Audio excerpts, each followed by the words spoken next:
கோழி பட்டா போடாதே, தாசில்தார் ஐயா, தாசில்தார் ஐயா, போடாதே போடாதே போடாதே, கோழி பட்டா போடாதே, ஐயோ ஐயோ, தூங்கும் போது கோழி பட்டா போடுறாரு,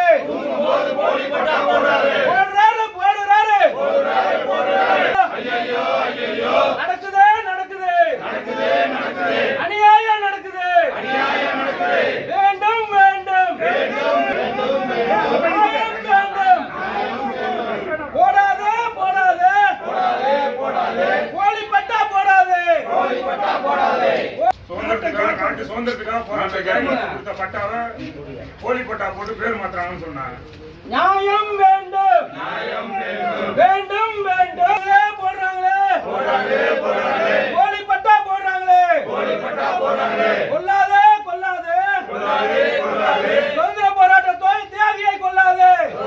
இந்திய அடிமைத்தனத்திலிருந்து நீக்க வேண்டும் என்பதற்காக சுதந்திர போராட்ட தியாகிகள்லாம் 5 வருஷம் 10 வருஷம் ஜெயிலில் இருந்திருக்காங்க.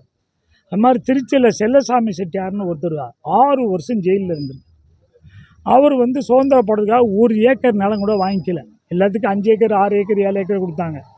கடைசி காலத்தில் வீடு இல்லை, அவருக்கு வாடகையிலேருந்து இருந்ததுனால போய் பட்டா கேட்கும்போது நம்ம திருவரம்பூர் தாசில்தார் ஒரு 2.5 சென்ட் பட்டா கொடுத்துருக்காரு அவர் 2005. அதுக்கப்புறம் அவர் இறந்துட்டார். இறந்தோன்னே அவர் பொண்டாட்டி பேரில் சரஸ்வதி அம்மா பேரில் பட்டா கொடுத்தாங்க 2024. இப்போ பார்த்தா அதே இடத்த திருவரம்பூர் தாசில்தார் ஒரு மேரின்னு ஒரு அம்மா, மோட்ச மேரின்னு ஒரு அம்மாவுக்கு பட்டா போட்டு கொடுத்துருக்காரு. இப்போ 4/6/2020 எடுத்து பார்த்தா மோட்ச மேரின்னு வருது. அதில் அரசு அதிகாரிகள் பாவம் சுதந்திர போராட்டத்தை, அந்த அம்மாவுக்கு 90 வயசு, 2 மவளுக்குமே கல்யாணம் ஆகாமல் இருக்காங்க, கஷ்டப்படுறாங்க. எல்லாம் இருக்கிறத ஒரு அங்கே இடத்துக்கு போனால் விஏஓ முன்னாடியே அந்த மோச்சமேரி ஆட்கள் மண்ணையும் கல்லையும் தூக்கி அடிக்கிறாங்க மண்டையில். எங்கேம்மா அடித்தாங்க? உங்களெல்லாம் அடிக்கிறாங்க. அதற்காக நாங்கள் போன மாதம் மனு கொடுத்தோம். இது மாதிரி திருவரம்பூர் தாசில்தார் இப்படி செய்யலாமா அப்படின்னு கேட்டு மனு கொடுத்தோம். இந்த ஒரே மாதத்தில் உங்களுக்கு மாற்றி தரேன்னாரு, மாற்றி தரல. அதனால் இவங்க 3 பேரும் இன்றைக்கி ஆர்டிஓ டேபிளுக்கு முன்னாடி படுத்துட்டாங்க கீழே. நாங்கள் இதை விட்டு எழுந்துச்சி போகவே மாட்டோம், எங்களுக்கு பட்டா மாற்றெல்லாம் போக மாட்டோம்னாரு. சரின்னு அவர் என்ன பண்ணார், எங்களெல்லாம் விவசாயம்லாம் உட்கார வச்சு குறைதீர் நாள் கொடுத்த நிற்கின்ட்டுருக்கு. நான் இப்போ தாசில்தாரை எழுந்து போய் நாங்கள் போய் பட்டா போய் மாற்றி கொண்டு வரோம், அப்புறம் நீங்கள் கூட்டம் நடத்திக்கலான்னு போனாங்க. திருப்பி கொண்டு வரல. திருப்பி நாங்கள் எழுந்திருக்க மாட்டேன்ட்டோம், நீ இந்த கூட்டம் நடத்தக்கூடாதுன்ட்டோம், கொடுத்துட்டு நடத்து அப்படின்ட்டோம். எல்லாம் வெளியே வந்துச்சு, கோஷம் போட ஆரம்பித்தோம். அதுக்கப்புறம் வாங்கிட்டு இப்போ கொடுத்துட்டாங்க. கூட்டு பட்டா சேர்த்துருக்கேன், ஆன்லைனில் நான் போட்டு தனி பட்டா கொடுத்துட்றேன் அப்படின்னு சொல்லியிருக்காங்க. போராடினா தான் ஏதாவது தருவாங்க போல இருக்குது.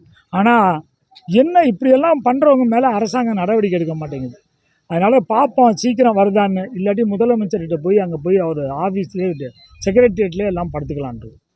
தொடர்ந்து திருவம்பூர் தாசில்தார் மீது பல்வேறு புகார் வந்துட்டு இருக்கு, இடம் ஆக்கிரமிப்புல. இது தொடர்ந்து வந்துட்டே இருக்கு, இதுக்கு என்ன பண்ண ஒரு நடவடிக்கை எடுக்க மாட்டேங்கிறாங்களே. நாங்கள் பெட்டிஷன் கொடுத்துக்கிட்டே இருக்கோம். இப்போ கூட நம்ம கலெக்டர் எனக்கு சொல்லியிருக்காரு, 15 நாள் டைம் கொடுத்துருக்காரு. இப்போ புது கலெக்டர் 15 நாள் டயத்துக்குள்ளே எல்லாம் செட்டில் பண்ணுறேன்னு சொல்லியிருக்காரு. 15 நாள் பார்க்க போகிறோம். 15 நாள் முடியலைன்னா கலெக்டர் ஆஃபீஸில் உட்காந்துக்கிறோம் பேசாமல்.